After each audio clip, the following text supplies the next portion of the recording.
is giving us a presentation about how to give back even if you're broke. So Quinn, without further ado, I'm going to hand it over to you. Okay.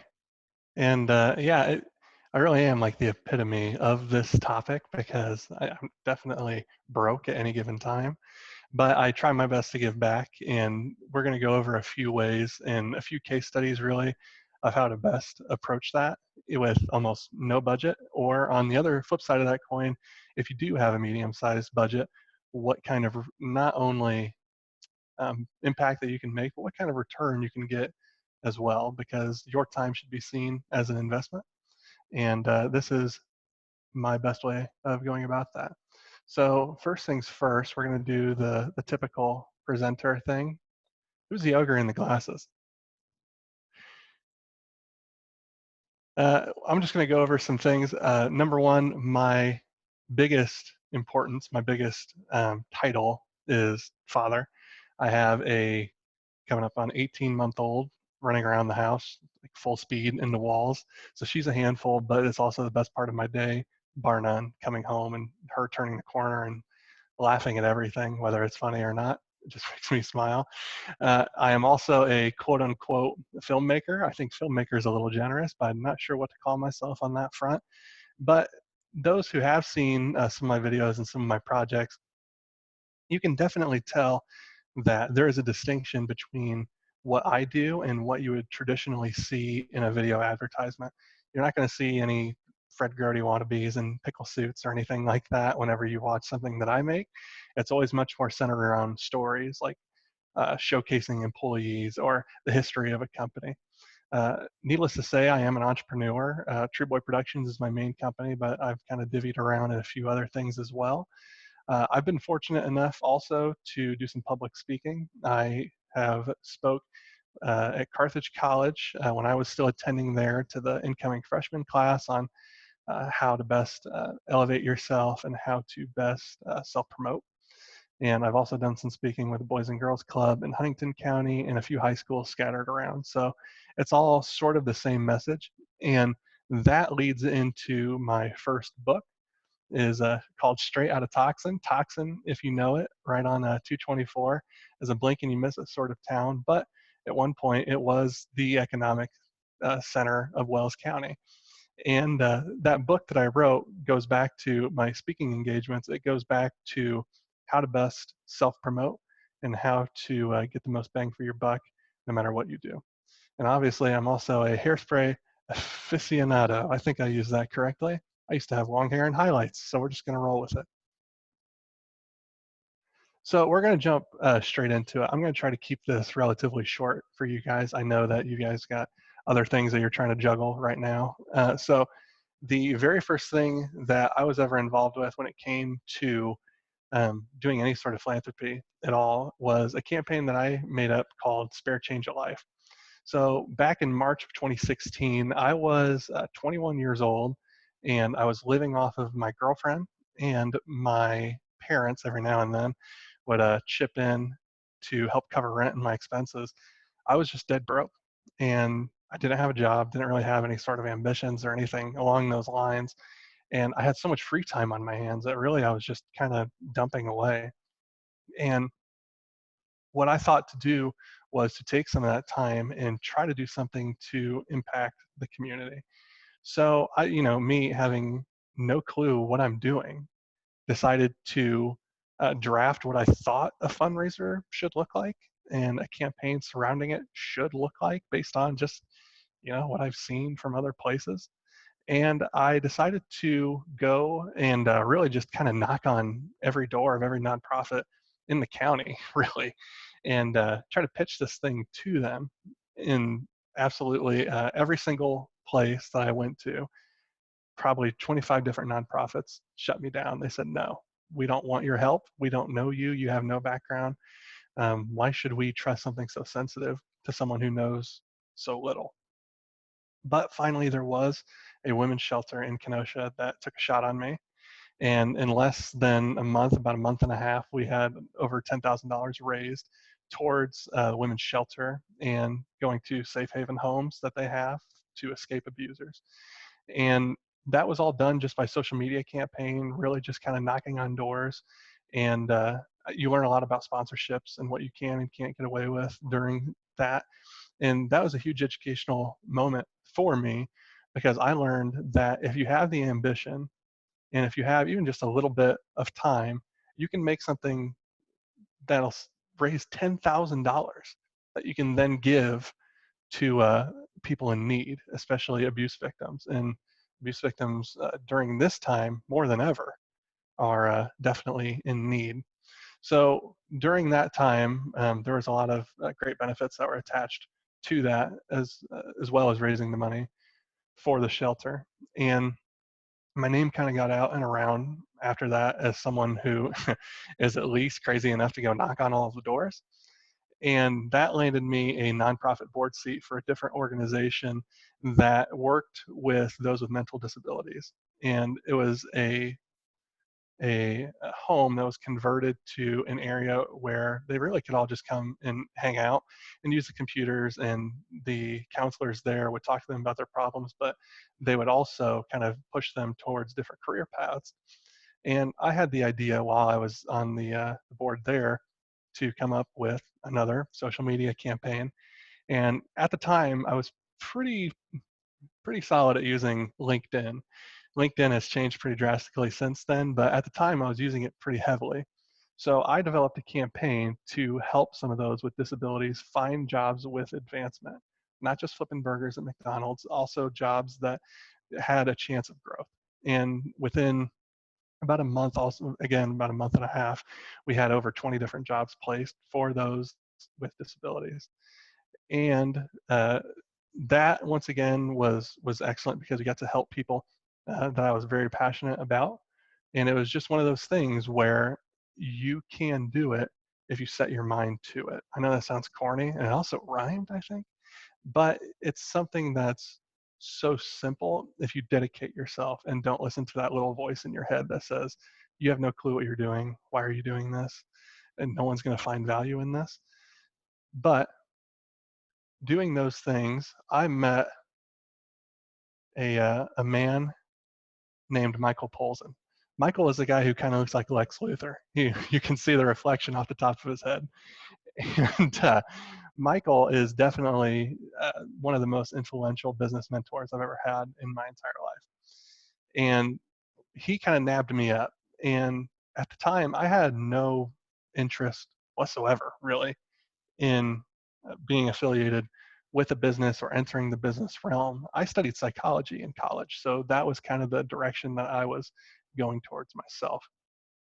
So he took me on as an intern. They coined me the Quintern.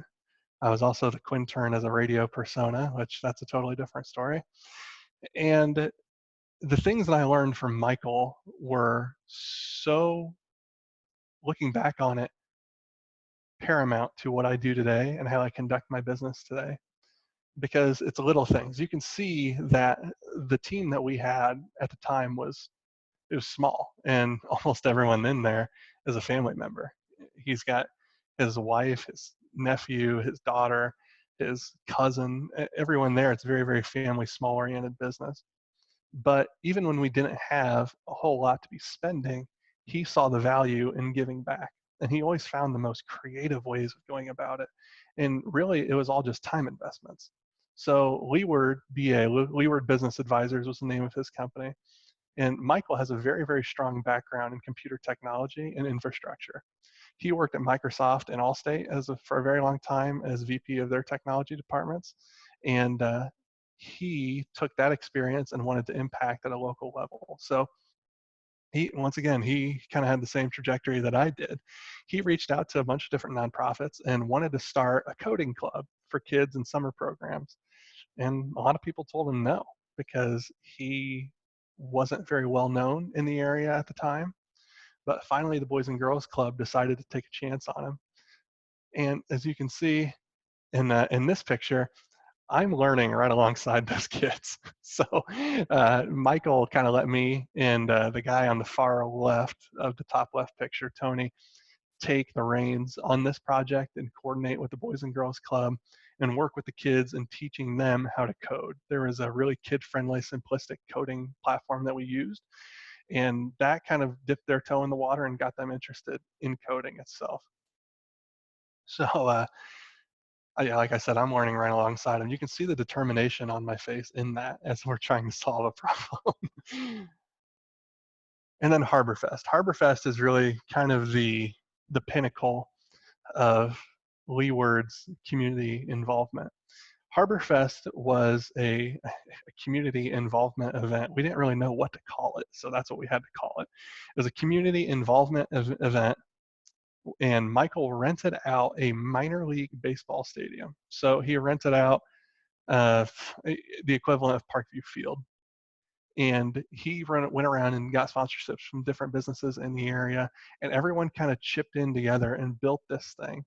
And at the end of it, there was an award ceremony. There were dueling pianos, which was a really strange concept. It was basically just piano players playing covers, and people would tip, and it generated a lot of interest. A lot of people showed up to the event. It was free to anyone that wanted to come. Hot dogs, drinks, there was everything there, and he just gave it all away for free. And he even spotlighted a few people that were making a difference in the community, uh, um, and really just kind of put everything on those that were doing the most for the city. And I know you might be thinking, it's how did someone that was so small and someone who barely had a team, barely had any business, put together something like this? And it goes back to the last slide that I showed, the Spare Change of Life movement that I made. I think that's why Michael and I connected so well, is that he wouldn't really take no for an answer. He didn't listen to that voice in his head that told him that this is a stupid idea, it'll never work. And it was all to benefit others, to highlight others that were doing incredible things in the community. So like I mentioned, I've taken a lot of Michael's teachings into my own business. I think that community involvement is the most important thing that you can possibly do as a small business, and especially on such a local level in this bubble that we live in. So I started what I coined myself is the Tree Boy Relief Package. Soon as this virus hit and became as widespread as it did, I noticed tons of different industries obviously struggling, but the front and center industry that seemed to be struggling the most was the restaurant industry. So a lot of these restaurants here in this area, I mean, they've been owned by the same family for the last 20 to 50 years, sometimes longer. And they've always gone about this certain way of operation. Well, when this happened, everything got flipped on its head. They had to figure everything out. And as they tried to figure everything out, they then had to relay that message. And trying to juggle all of those things at the same time is like trying to juggle flaming chainsaws. It's just something that they shouldn't have to deal with. And I saw that as an opportunity to go in and help these businesses. So I created a series of short videos for those that were interested in receiving my help. And it was all totally free, no cost to them, start to finish.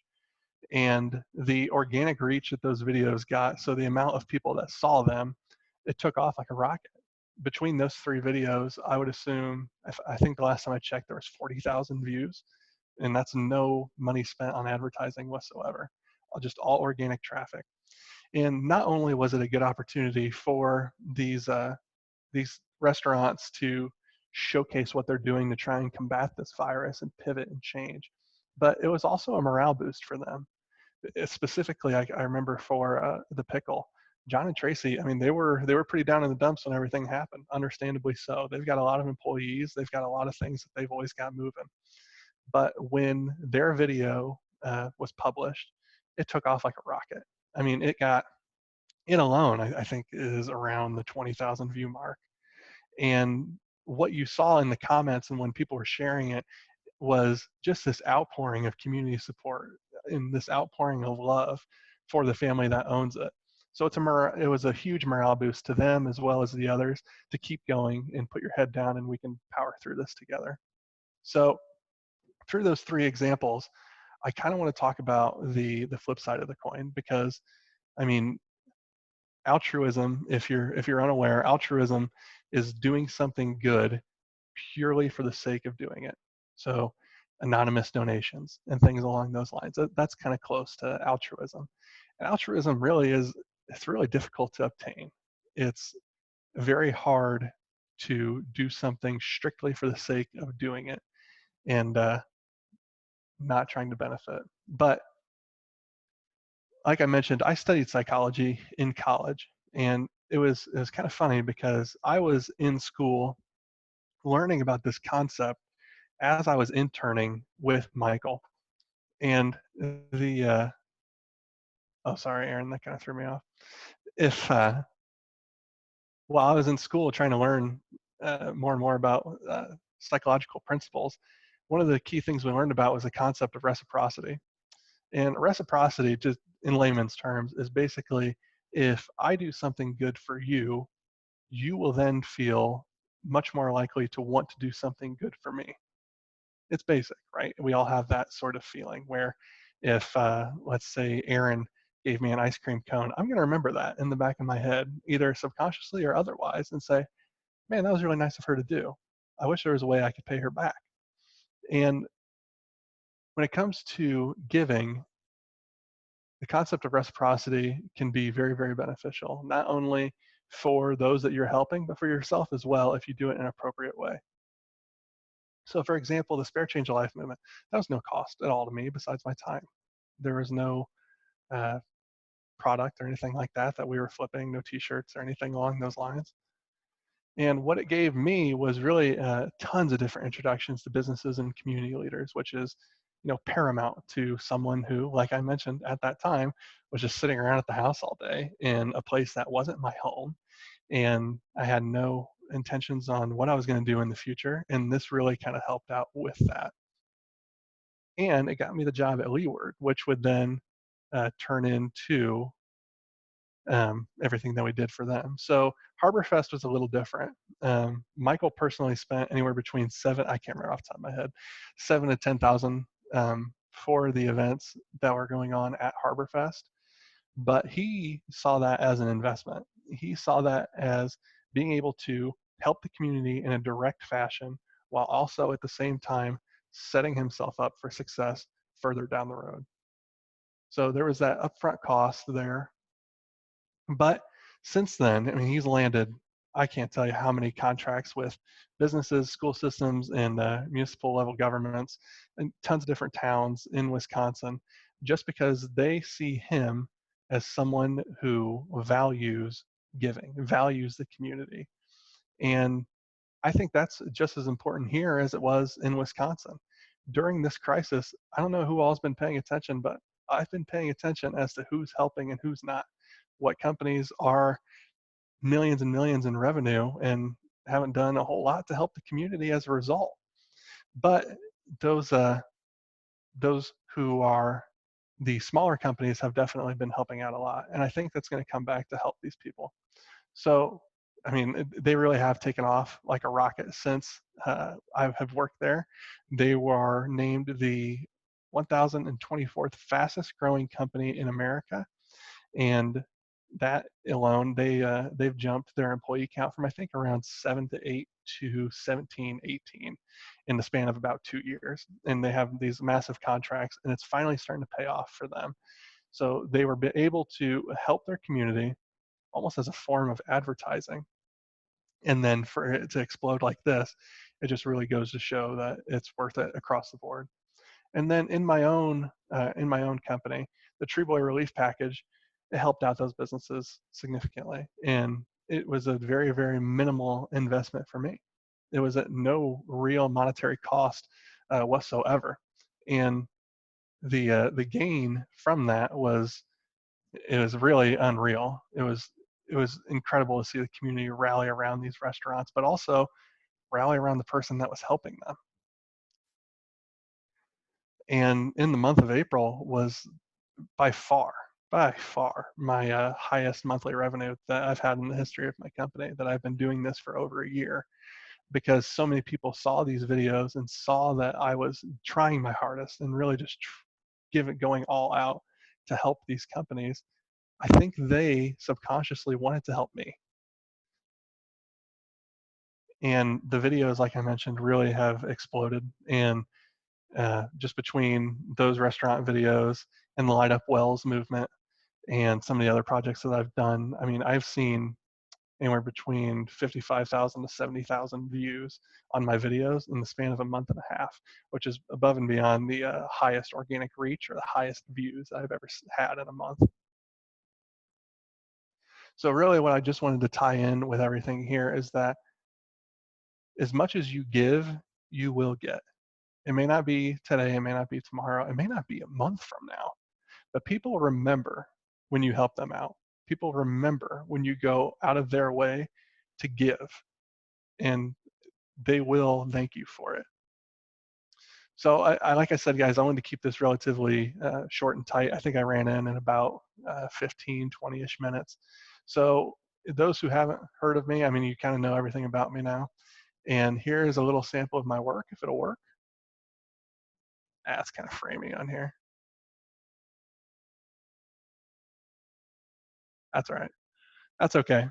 I didn't know if that was going to end up working or not, but it was worth a shot. I figured I had to shoehorn a video in there somewhere, right? If anyone would want to learn more about this approach that I have and learn how you can not only help advertise your business, but also help those in need, help those around you at the same time and really mutually benefit each other, give me a call. My number is listed on screen. You can reach out to Aaron and you can reach out to me also at my email or check out my website for any of those things. Aaron, that's about all I got. You chimed in right at the perfect time. All right, perfect. And for those who may not know, every month we do for a newsletter, except, well, the last couple of months we haven't because of COVID, but normally our fun monthly newsletters, we think we're hilarious, but when we do our newsletters, Quinn helps us with those and puts those together. So he's done a lot of great projects in the community. We really appreciate the talent, just the different types of things that you're bringing to the table that our community didn't have in the past. So video is a growing thing. It's something that people, that's what people look at now, and the creativity, and we appreciate you being able to provide that resource and all that you've been doing. So thank you. There are a lot of different initiatives in our community. We do have some volunteer needs right now if anybody is willing to help out. Joy Addington Bijou Boutique on Market Street has been doing a PB&J lunch program Monday through Friday from 11 a.m. to 1 p.m. She is looking for volunteers to help make those PB&J lunches. We're going to put a link on our website and our Facebook page. I'm sorry, Monday through Saturday. And we're going to put a link on our website and Facebook page to sign up through Sign Up Genius. So you can sign up your particular day and time that you can help with that. The retirement communities in Wells County, they're looking for anyone that can make the cotton masks for residents and staff. There are funds available through the hashtag Light Up Wells program to help pay for fabric and elastic. So if we have any sewers out there, another way to get involved, and I'll tell you how to get connected here. And then we have Kelsey Fichter with Sweet Photography, a new chamber member. She's looking for volunteers to help with Senior Photo Day coming up towards the end of May, beginning of June. So we are needing volunteers for that program. So anyone that is interested, you are welcome to contact Sarah in our office at scampbell@wellcoc.com. Her cell number is 273-5589. You can always call our office and I can get you in contact with her. Our office number is 824-0510, and I can get you connected. So if anybody has any questions, now is the time to ask those questions. And you always are welcome to reach out to myself or to Quinn. Our next webinar is going to be next week. We have Billy Wunderlich with our Small Business Administration. She's our local contact. and she is going to be doing a webinar on revising your business plan through COVID-19. So I'm sure some of your planning and business plans for this year have been kind of messed up a little bit. So she's going to give some different tools and techniques to revise that for our business owners. Quinn, your hair looks fantastic. Must be the hairspray. Thanks for letting me borrow it, buddy. Thanks, Mike. All right. Well, everybody, you have a wonderful weekend. Enjoy the weather, and we will see you soon. Thank you, Quinn. Thank you. I appreciate the opportunity. You're welcome.